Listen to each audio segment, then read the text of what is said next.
Hello friends, I am Saurabh Arjaria and you are watching my YouTube channel देसी pharma tutorial.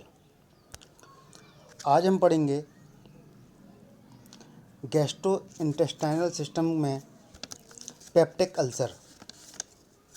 ये peptic ulcer होता क्या है, इसके कितने प्रकार के होते हैं, कैसे ये इंड्यूस होता है, आज हम इसके बारे में ही पढ़ेंगे। चलिए स्टार्ट करते हैं। गैस्ट्रो इंटेस्टाइनल सिस्टम ये होता क्या है, आप इस वीडियो में देखिए।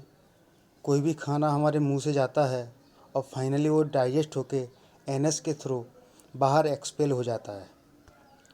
तो गैस्ट्रो इंटेस्टाइनल ट्रैक को हम डाइजेस्टिव ट्रैक भी कहते हैं या फिर इसको एलिमेंट्री कैनाल भी कहते हैं।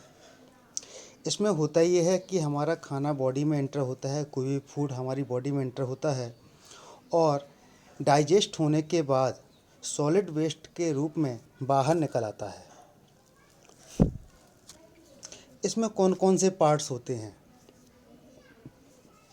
बेसिकली माउथ होता है, फेरिंग्स होता है, ईसोफेगस होते हैं, स्टमक होता है, intestine, small intestine, large intestine, anus, ये सारी चीज़ें जो भी इसके पार्ट्स हैं, इन सभी पार्ट्स को मिला के एक बनता है हमारा गैस्ट्रो इंटेस्टाइनल ट्रैक।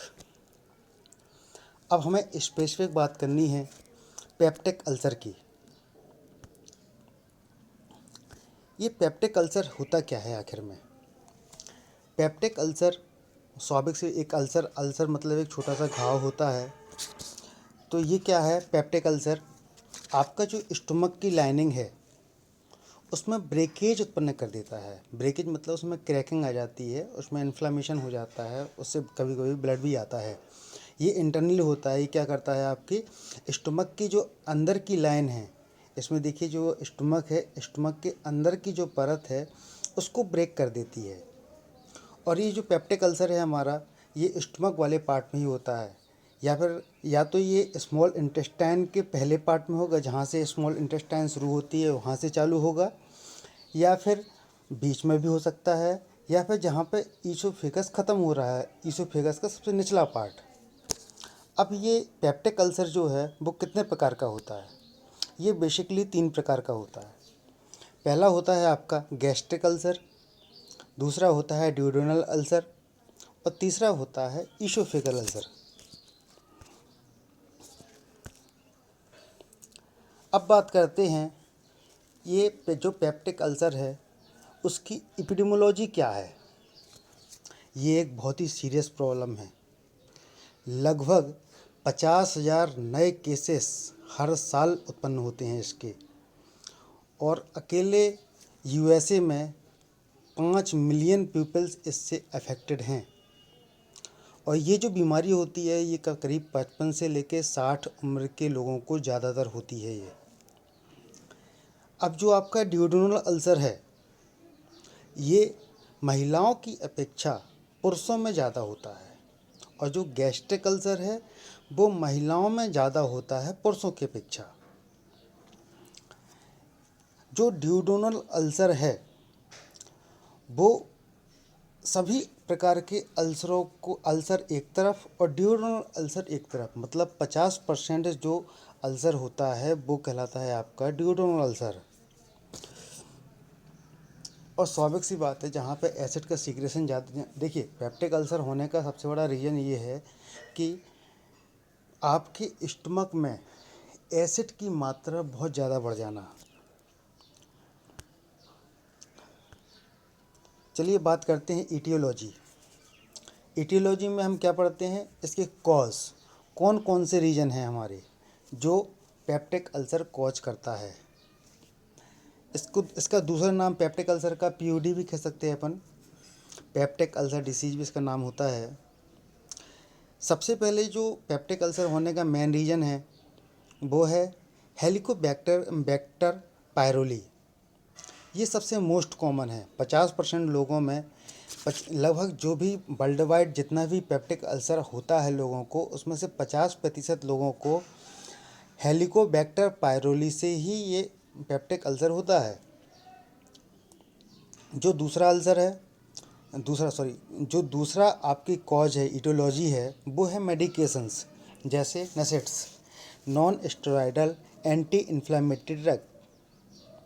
ये भी क्या करती हैं आपके, ये पेप्टिक अल्सर कॉज करती हैं। इसमें कॉक्स के द्वारा ये प्रोस्टाग्लैंडिन बनता है, प्रोस्टाग्लैंडिन मतलब इसमें है पूरा। अब आगे चल के ये चीज़ बताएंगे कैसे क्या होता है। कार्टिकोस्टेरॉइड्स हो गया, एल्कोहल हो गए, एल्कोहल भी ये कॉज करती है आपका POD, peptic ulcer disease. Alcohol, क्योंकि एल्कोहल का जो पीएच यदि अपन मान देखें तो कैसा होता है, एसिडिक होता है ये भी। और ऑलरेडी स्टमक में क्या है आपका, एसिड है, और एल्कोहल भी एसिड ले लिया तो क्या होगा, वहाँ पे एसिड की मात्रा ज़्यादा बढ़ जाती है, तो ये कॉज कर देता है आपका पेप्टिक अल्सर। और रेयर केसेस में अपन कह सकते हैं अपन, जो एक अचानक कोई स्ट्रेस ले लिया है, मेलिनेंसी हो गया, कोई इन्फ्लेमेटरी डिसीज हो गई, उस कारण से भी पेप्टिक अल्सर हो सकता है। चलिए बात करते हैं इसके सिम्टम की, इसमें क्या क्या सिम्टम पैदा होते हैं। तो सबसे पहले जो सिम्टम पैदा होता है हमारा, पेन इन योर स्टमक। आपके जो पेट में क्या होता है, दर्द होता है बहुत ज़्यादा। उसके बाद ब्लोटिंग, ब्लोटिंग कहलाता है आपका स्वेलिंग। आपके पेट में बहुत सारे स्वेलिंग सी बन जाती है, आपका पेट फूला फूला रहता है हमेशा। कहते नहीं है पेट बहुत ज़्यादा कड़ा हो गया, तो हो सकता है कि आपको वो पेट जो कड़ा हुआ है आपका, जो हार्ड हो चुका है पेट, बहुत ज़्यादा स्वेलिंग आ गई है, उसके पीछे हो सकता है रीजन क्या हो, आपका पेप्टिक अल्सर ही हो। दूसरा है इंजेशन, मतलब अपच। आपने कोई खाना खाया, पचा ही नहीं वो, तो ये भी एक रीज़न हो सकता है आपका, ये भी सिम्टम पैदा हो सकता है पेप्टिक अल्सर में। तीसरा है आपका, चौथा है लॉस ऑफ एपेटाइट, मतलब आपको भूख नहीं लगती है। जैसे यदि आपको मान लीजिए पेप्टिक अल्सर हो गया, तो आपको कभी कभी ये एहसास होगा कि हमें भूख लगी ही नहीं है बिल्कुल, पेट ऑलरेडी भारी भारी है ब्लोटिंग की वजह से, क्योंकि उसमें स्वेलिंग आ गई है। हार्ट बर्न, कभी आप कहते हैं भैया सीने में बहुत ज़्यादा जलन हो रही है हमारी, क्यों, हो सकता है उसके पीछे रीज़न है कि आपकी बॉडी में एसिड की मात्रा बहुत ज़्यादा बढ़ चुकी है, इस कारण से आपको हार्ट बर्न जैसी कोई समस्या पैदा हो। हार्ट बर्न का मतलब नहीं कि आपका हृदय जल रहा है, नहीं, आपको जलन महसूस होना सीने वाले एरिया में। नेक्स्ट सिम्टम क्या है आपका, न्यूशिया, जी मचलाता है आपका, आपको उल्टी जैसी इच्छा होने लगती है बहुत ज़्यादा। फिर ब्लड इन वोमिटिंग, हो सकता है कि आपको वोमिटिंग हो जाए और उसमें साथ में क्या आ जाए, ब्लड भी आए। और लास्ट जो सिम्टम होता है इसका, वो है स्टूल डिस्कलरेशन, मतलब आपका जो मल होता है, मल में भी मल के कलर में भी चेंजेस आ जाते हैं। चलिए अब बात करते हैं पैथोजेनेसिस की। पेप्टिक अल्सर की पैथोजेनेसिस जो है, सबसे पहले बात करते हैं हेलिकोबैक्टर पायरोली इंड्यूस्ड अल्सर। ये एक बहुत बड़ा 50% अभी देखा था, 50% करीब जो अल्सर हो रहा था वो इसी से हो रहा था।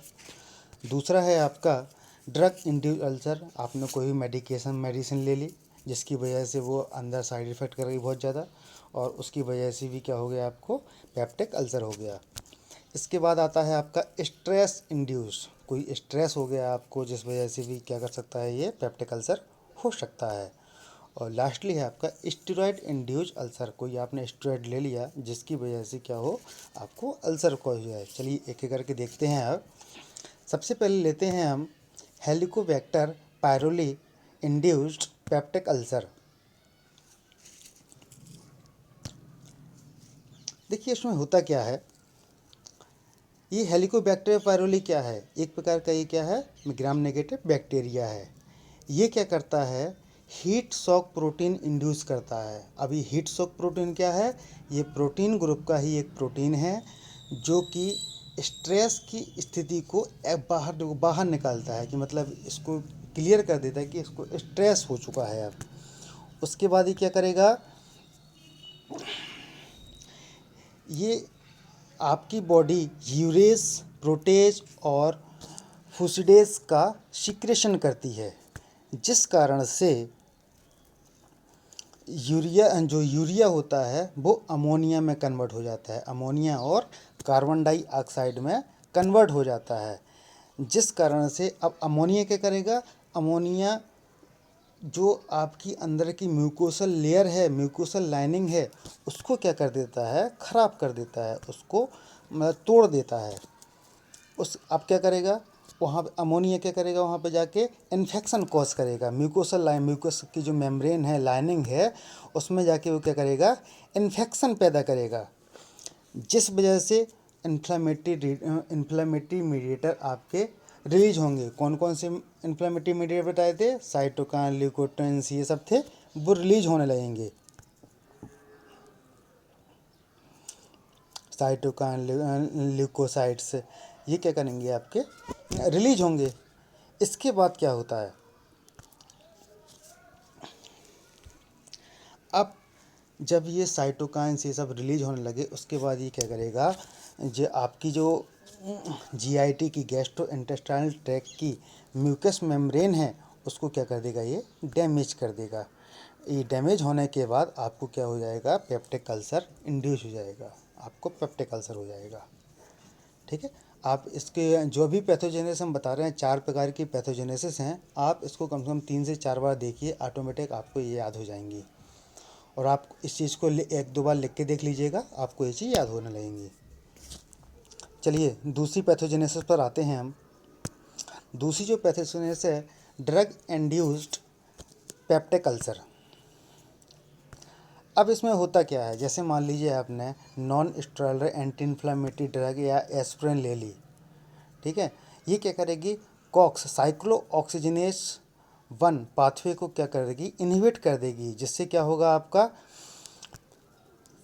प्रोस्टाग्लैंडिन की जो सिंथेसिस होगी, जो प्रोस्टाग्लैंडिन हमारा बनना है बॉडी में, वो क्या होता है, नहीं बन पाता है, जिस कारण से क्या होगा, आपके गैस्ट्रिक में हाइपर मोटिलिटी उत्पन्न होगी, जिस कारण से आपको आपकी जो माइक्रोवैस्कुलर डिस्टरबेंस है वो बढ़ जाएगा।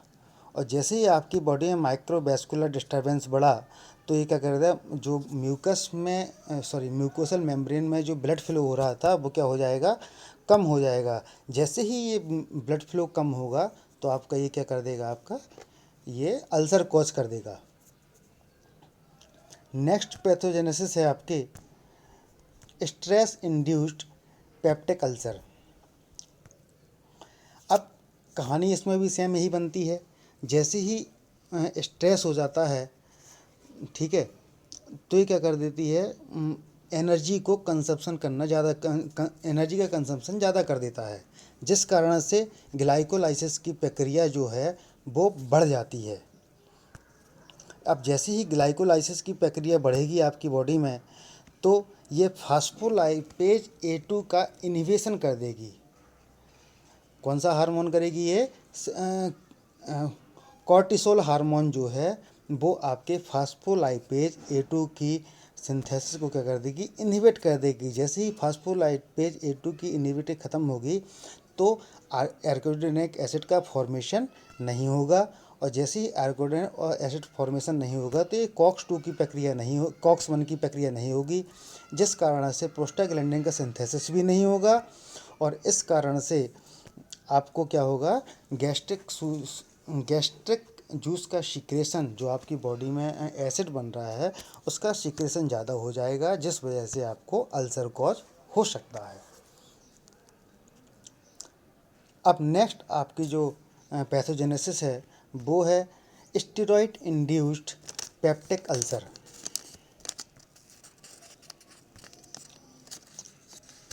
अब स्टेरॉइड क्या करता है, डायरेक्टली आपकी सेल मेम्ब्रेन पे अटैक करता है। अब सेल मेम्ब्रेन में क्या था, आपका फास्फोलिपिड की मेम्ब्रेन थी, वो उस पर अटैक करेगा, और जैसे ही फास्फोलिपिड पर वो ऐड करेगा, तो ये क्या कर देगा, फास्फोलाइपेज A2 का इनहिबिशन कर देगा, जिस वजह से ना तो एराचिडोनिक एसिड बनेगा और ना ही जाके प्रोस्टाग्लैंडिन बनेगा। अब जब प्रोस्टाग्लैंडिन नहीं बन रहा था, लास्ट में हमने देखा था स्ट्रेस वाले में, तो क्या हो रहा था, आपका जो गैस्ट्रिक जूस का सिक्रेशन वो जो था वो बहुत ज़्यादा बढ़ रहा था, जिस कारण से म्यूकोसल की जो म्यूकस की लाइनिंग है, स्टोमक की जो अंदर की लाइनिंग है, उसमें क्या होगा, डैमेज उत्पन्न होगा, जिस कारण से अल्सर कॉज हो गया। ठीक है, ये अपनी 4 पैथोजेनेसिस थी। ये बहुत ही शॉर्ट में है, हो सकता है इसको बहुत ज़्यादा बड़ा भी कर सकते हैं हम, जब इसकी पीडीएफ देंगे हो सकता है ये बड़ी भी हो जाए। ये आपको शॉर्ट में हमने पूरी तरह से ये पैथोजेनेसिस की समझा दी है। ठीक है, थैंक यू। आप इसको 2-4 बार पढ़ें, 2-4 बार इस वीडियो को देखें, ये चीज़ समझ में आने लगेगी। Thank you very much.